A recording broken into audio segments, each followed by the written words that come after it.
Ramayan, story of Ram. Imagine a world of divine battles, extraordinary characters, and lessons that can transform our lives even today. From Lord Rama's unwavering courage to Sita's divine strength. This is not just a story, it's a blueprint for living a life of honor, love, and dharma.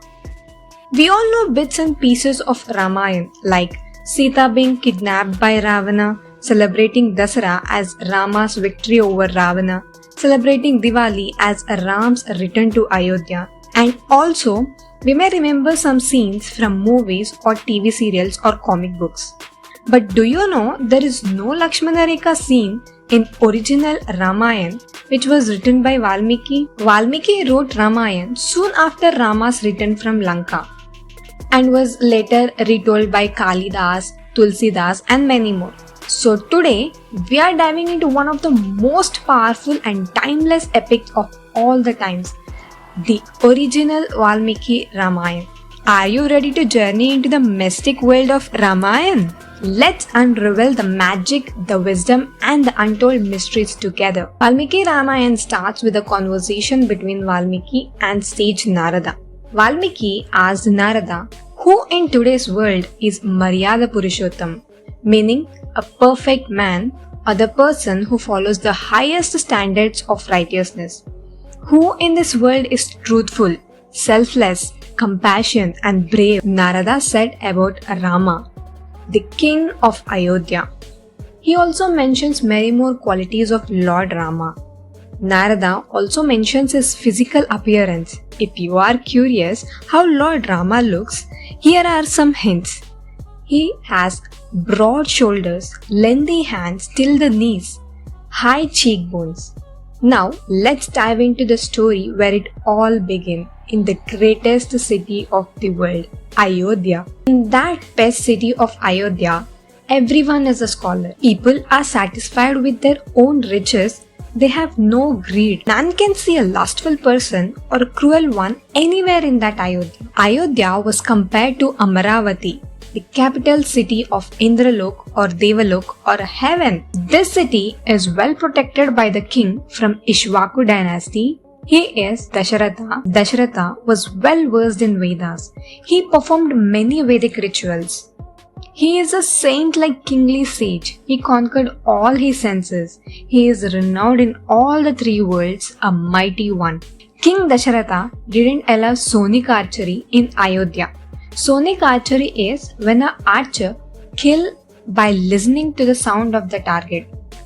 Let's see a backstory of Dasharatha, why he has banned Sonic archery in Ayodhya. Dasharatha, in his youth, when he was on hunting, killed the son of a hermit who was drawing water from a river.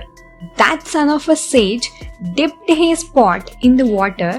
The filling water gave sound like that of a grumbling tiger.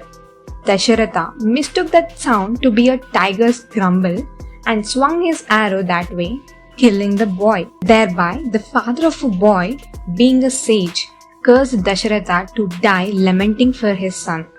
Perhaps the Sonic archery may have been banned in Ayodhya. King Dasharatha has everything except a hair. His heart was burning to have children. Then he thought of performing Ashwamedha Yaga or a horse ritual to have children. Dasharatha's advisors told him to invite the sage Rishashringa, who is best in everything. Rishashringa arrives at Ayodhya with his wife Shanta by accepting Dasharatha's invitation. Then, with great reverence, Dasharatha bowed his head before the sage Rishashringa, who is glowing like a fire, and asked him to conduct the ritual. So what is done in Ashwamedha Yaga is, well-decorated horse will be released with a national symbol on its forehead, which means it is challenging any king to capture it and face the wrath of releasing king. If anyone captures the horse, they shall start a war. Otherwise, it is said that the releasing king is invincible and he can proceed with the ritual. Rishashringa and other best scholars performed Vedic hymns and invoked Indra and other gods to that place. This ritual was performed for 3 days, and after completion of ritual, King Dasharatha asked Rishishringa to bless him for the expansion of his dynasty.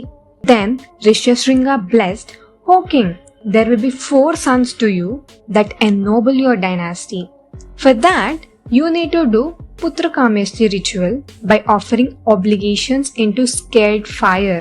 Meanwhile, deities from the heaven assembled in front of Brahma, the creator of worlds, and said, "There is a Rakshasa named Ravana is torturing all of us with his power as you have blessed him and we are unable to control him.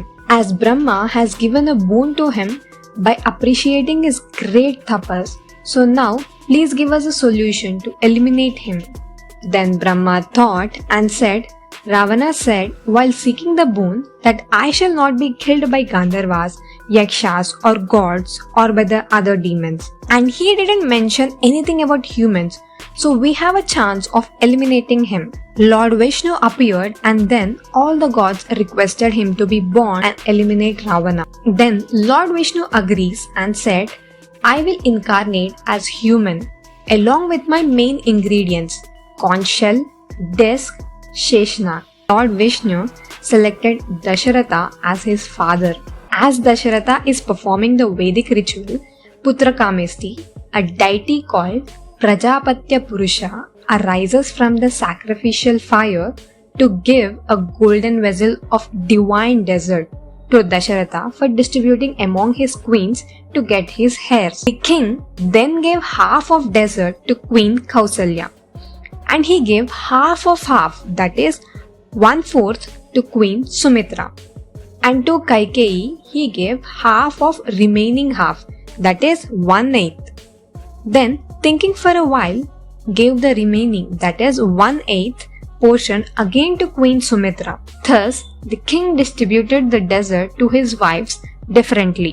After few days, all the queen's pregnancy is confirmed. 12 months passed, and on 9th day of Chaitra month, Queen Kausalya gave birth to a son with all the divine attributes like lotus red eyes, lengthy arms, roseate lips, voice like drum beats, and who took birth to delight the Ishwaku dynasty and adorned by whole world is none other than Lord Rama. Queen Kaikeyi gave birth to Bharata, one embodied with all merits and whose truthfulness itself is his valor. Queen Sumitra then gave birth to 2 sons who are Lakshmana and Shatrugna, who are valiant ones and experts in all kinds of weaponry. 4 princes were born to King Dasharatha: Rama, Bharata, Lakshmana and Shatrugna. Thus begins the story of divine prince Rama, born not only just to rule Ayodhya but to restore dharma on earth.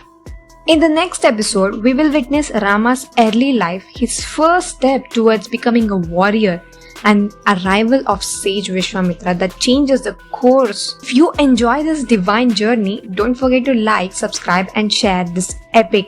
Let the light of Rama guide our hearts always. Jai Shri Ram.